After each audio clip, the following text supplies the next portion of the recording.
তাই তুমি বিশ্বাস করো সুন্দরী, শয়তান হয়ে আমি জন্মাইনি, শয়তান হয়ে অসহায় মানুষের অভিশাপ পানি করতে চাইনি। কিন্তু এই সমাজ, এই সংসার আর তোমাদের মনে কিছু নাই, যারা বারে বারে ভুল বুঝে আঘাত করে আমায় সেবা থেকে বঞ্চিত করে বারবার ধনের আদালতে আমাকে কঠিন পাতাল বাজাতে বাধ্য করেছে। তোমার হাত ধরে এই শয়তানের জীবন থেকে ইনসানের জীবনে ফেলে দিতে চাই। এসো এসো সুন্দরী। হ্যাঁ, তোমাকে আমি নতুন জীবন দেবো এবং আমি তোমাকে এখান থেকে চলে যাবো।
আমাদের ভাই বুঝতে পেরেছিলেন বিরাট সেদিন বেঁচে থাকবেন না, তাই তো আমাদের গলায় এই তাবিজ পরিয়ে দিয়েছিলেন।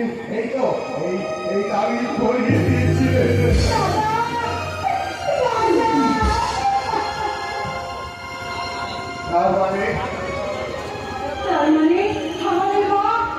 আমাদের বাবাই ভুল করেছে আর আমাদেরও ভুল করার জন্য গাড়ি দিয়ে দিয়েছিল, কিন্তু আমি কোন রকমে বেঁচে ফিরে এসেছি। ওসব কথা এখন থাকবো। আজ বহুদিন পরে আমরা ভাই বোন একে অপরকে ফিরে পেয়েছি।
আমার জীবনের কিছু ফেরা আসা দিনের হিসাবে যাচ্ছি।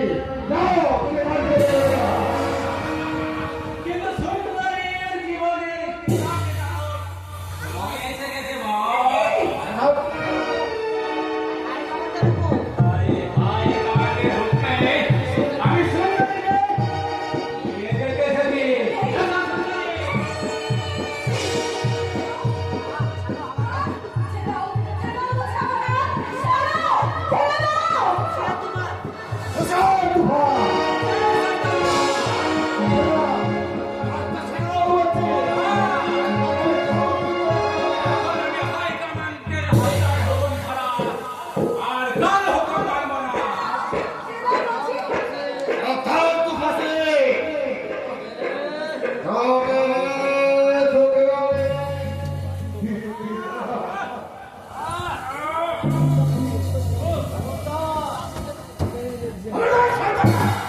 আনতে আমি আমার অবৈধ বিজনেস চালানোর জন্য এই কিছু গ্যাংস্টার নিয়োগ করে রেখেছি।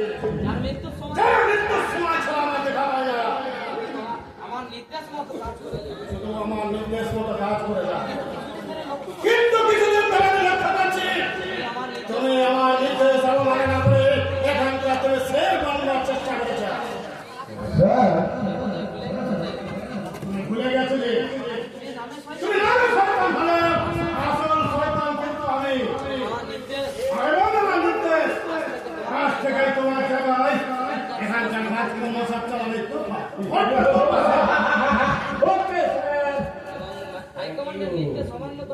এবং হাই কমান্ডার নির্দেশ অমান্য করার জন্য আমি তোমাকে মৃত্যুদণ্ড দিলাম।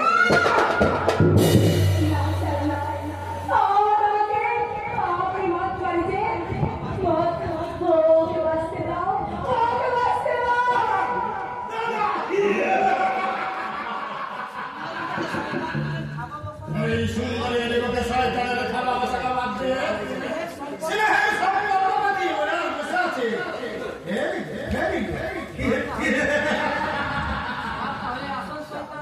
তাহলে আসল শয়তানে এই সুন্দরী এদিকে বসালে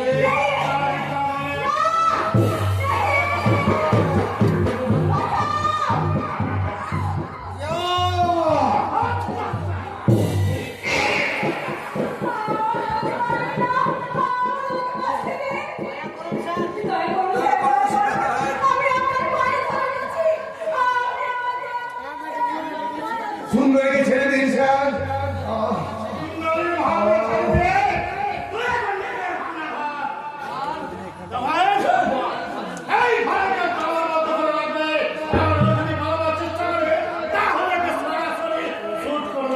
ওকে বা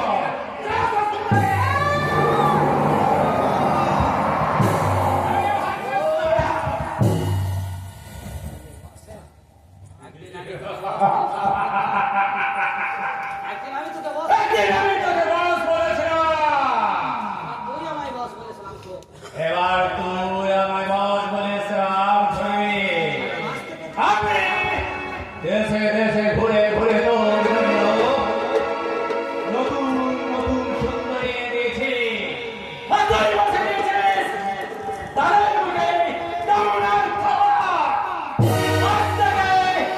আমি বসাবো সুন্দরী মুখে।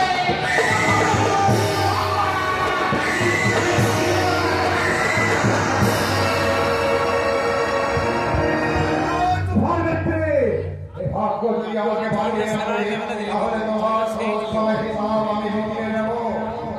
যেমন করে হোক আমাকে বাঁচতে হবে, আর ওই সুন্দরীকে বানাতে হবে, আর নিতে হবে আমার জন্মের প্রতিশোধ। কিন্তু আমার জন্ম পরিচয় করেই তো সেই তাবিজ, এই তাবিজে পুরো লেখা আছে আমার পিতার নাম রাঘব ব্যানার্জি, শয়তান রাঘব ব্যানার্জি। আমাদের ভাতৃ হত্যা করার জন্য তোমার ওই নিজের হাতে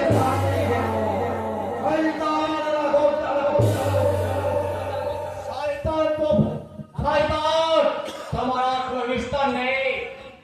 আমার বাবার সম্বন্ধে তোমার কোনো কথা বলার অধিকার নেই। বাবা মানে আপনি এই রাঘব ব্যানার্জির একমাত্র পুত্র সন্তান আমি। এসব জানার আপনার কোনো প্রয়োজন নেই। আপনি শুধু এটুকু জেনে রাখুন আপনার সাজানো খুনের নাটকটা এখন পুরোপুরি আমার কাছে পরিষ্কার হয়ে গেছে। এই চাঁদে খুনের অপরাধে পরিষদে আপনি আমার আইনটাকে ভঙ্গ করে রেখেছেন, সেই প্রমাণপত্র এখন বেঁচে আছে। তাই সেটা প্রমাণ করতে আপনাকে আমি অ্যারেস্ট করলাম। আমাকে অ্যারেস্ট করার সুযোগ হয়তো আপনি অনেক পাবেন অফিসার, কিন্তু আর বেশি দেরি করলে আপনার স্ত্রী পূর্ণিমা দেবীটার মাথাকে মারবে যাও। আমাদের ভাইবোন আমাকে বন্দি করে ওই সুন্দরীকে তুলে নিয়ে গেছে তার বাবার বাড়িতে, আর ওই তো ফাঁসি তুলে আনতে গেছে আপনার স্ত্রী পূর্ণিমা দেবীকে। আর বেশি দেরি করলে আপনি পূর্ণিমা দেবীকে বাঁচাতে পারবেন না। শয়তান তোফার ভেতরে তোমাকে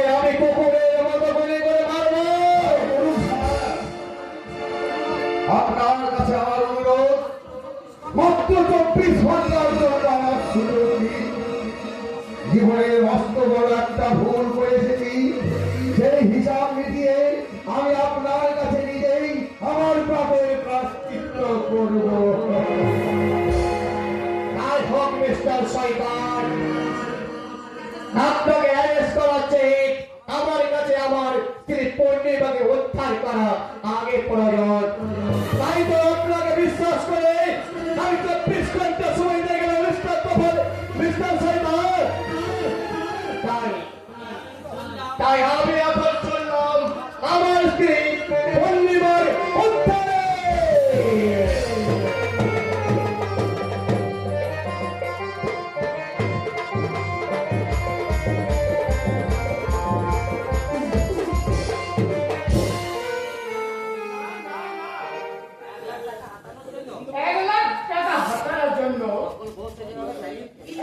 নকল বউ সেজে একেবারে ক্লিক করা আমি কিছুতেই বরদাস্ত করব না। আর কয়েকদিন ওয়েট করুন স্যার, যেভাবে এই ফ্যামিলির প্রতি আমি জয়ীয় করে মারছি তাতে আমার মনে হয় খুব শীঘ্রই 1 লাখ টাকা আমার হাতে দিয়ে ওরা মুক্তি দেবে। হ্যাঁ তাই নেই, আরে তার জন্য মহেশ ভাবি বারবার জন্য ভোট করছে। আরে তোমার যাওয়ার ডেটটা তো আমি জানতে চাইছি। যত দিন সম্ভব তোমার ক্যারেক্টার স্ট্যান্ড করতে হবে। আর আমাদের বিয়ের ব্যাপারটা কি বললেন? আমাদের বিয়ে? সরি না, আসলে যে কথাটা বহুদিন ধরে আমার মনের মধ্যে সজন্য চেপে রেখেছি, সে কথাটা আজ বাস্তব হয়ে বেরিয়ে এলো। মাই লাভ, মাই লাভ বাস্তি।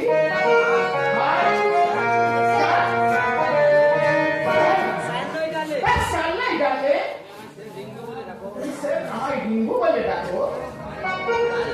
মাই ডার্লিং, মাই প্যারি,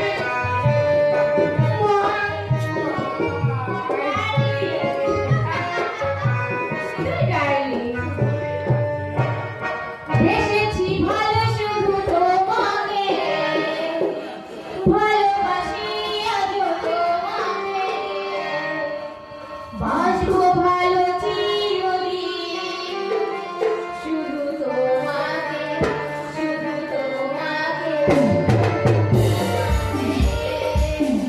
এসেছি ভালো শুধু তোমাকে,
কোনোদিন আমি তোমার নিজের বিয়ে দিয়ে এবারে বউ করে আনবো। তাই বলছি সেবার তুলনায় এবার থেকে তুমি আসল বইয়ের মতো আচরণ ব্যবহার করো। আসল বইটা বলো। হ্যাঁ, আদর্শ কুলবধূরা, আদর্শ কুলবধূরা সংসারে মঙ্গল কামনায় সুন্দর প্রতি নিয়ে ঠাকুরের আরাধনা করে। কিন্তু তোমার মতো ভাই একটা অশৃঙ্খলতা ছেলের সঙ্গে ভেবেচারের মতো কীর্তন করে না, নাচগান করে না।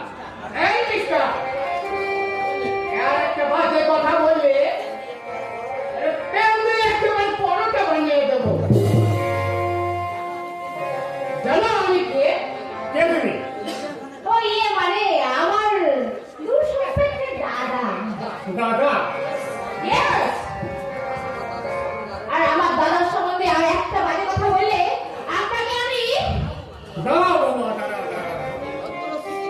এই অত শিক্ষিত সমাজে কোন দাদাকে দেখেছো? তার বোনের কবর ধরে নাচানাচি করতে? কোনো বোনকে দেখেছো? বা দাদা গলা জড়িয়ে ধরে এই সরিয়ে সরিয়ে এই হিন্দি ছবি নায়িকা দেখতে? অশ্লীল নাচগান করতে? Shut up! তোমার এত ধরনের কথা? তুমি কি না আমার দেশকে অপমান করো? জুতিয়ে তোমার মুখ আমি ছিঁড়ে দেবো। ওমা! ওমা! এত সহজ তাকে আমি দেবতার তুল্য স্থান দিয়েছি। বাড়িতে থাকলো তোর হাতটা আমি ভেঙে মুছিয়ে দেবো। জয়! দাদা,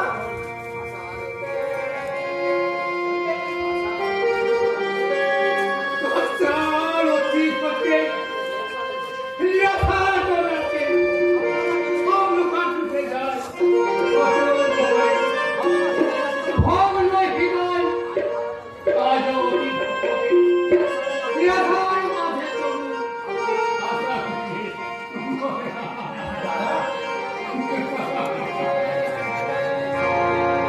এই সব কিছুর জন্য আমি দায়ী দাদা, আমি দায়ী। আমার জন্য এই মেয়েটার হাতে তোমাকে অপমানিত হতে হলো। অপমান নয় রে ভাই, অপমান নয়। বউ আমাদের বাড়ির নকল বউ। আর ওই সমাহীন অপমান থেকে আমি না হয় এই নকল বলেই মেনে নিলাম। দাদা, হ্যাঁ, আপনি নকল বউ হলে ও কখনো আমার গায়ে হাত দিতে পারতো না। আসল কি, এই নকলের ভরণ যে অনেক বেশি। কি বলে? মা গো, তোমার উচ্চ শিক্ষা মূল্যবোধে খালি মানবিকতার বিচারে বেথক গণতন্ত্রের বাইরে ওই যুদ্ধ মেরে কীর্তি পেয়েছে। তোমার এই অস্প আচরণে এই অসহায় বৃদ্ধটাকে সবাই কষ্ট বিনিময়ে আসলে পাচ্ছ তো? দাদা তুমি শান্ত হও। এই মেয়েটা 1 লক্ষ টাকা যেন এই নকল বউ সেজে আমাদের বাড়িতে ঢুকেছে। কালকের মধ্যে আমার এই থেকে বাড়িটা বিক্রি করে ওই সমস্ত টাকা ফিরে দিবি, কারণ হাতে আমি মুক্তি চাই। একেবারে আর বিক্রির প্রয়োজন নেই দাদা। ওর হাত থেকে মুক্তি পাওয়ার জন্য ব্যাংক থেকে 1 লাখ টাকা লোন করে এনেছি। এই নাও শয়তানি। মূল্য 1 লাখ টাকা। 1 লাখ টাকা? এবার এই মুহূর্তে তুমি এই বাড়ি ছেড়ে চলে যাও। যাবোই তো। কারণ এই 1 লাখ টাকার জন্য আমার ক্যারিয়ারটা আটকে ছিল। Career Yes!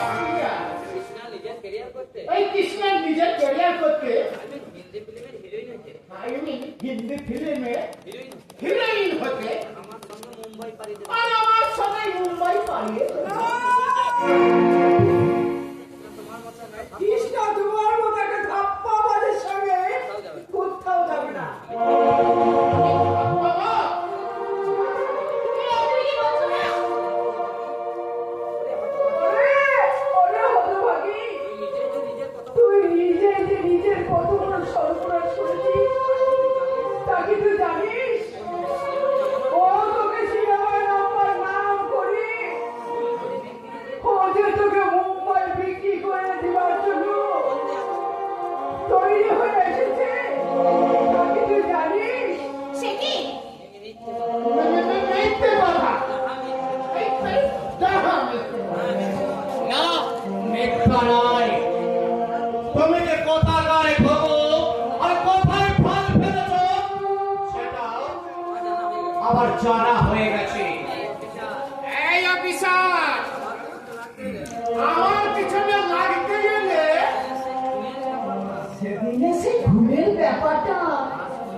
একেবারে ফাঁস করে দেব।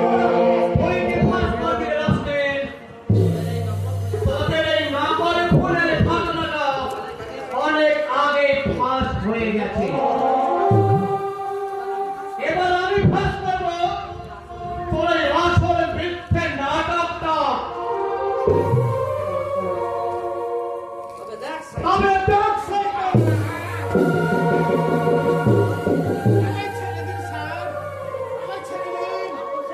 ডাক্তার সাহেব, এই শয়তানটাকে তুমি মোট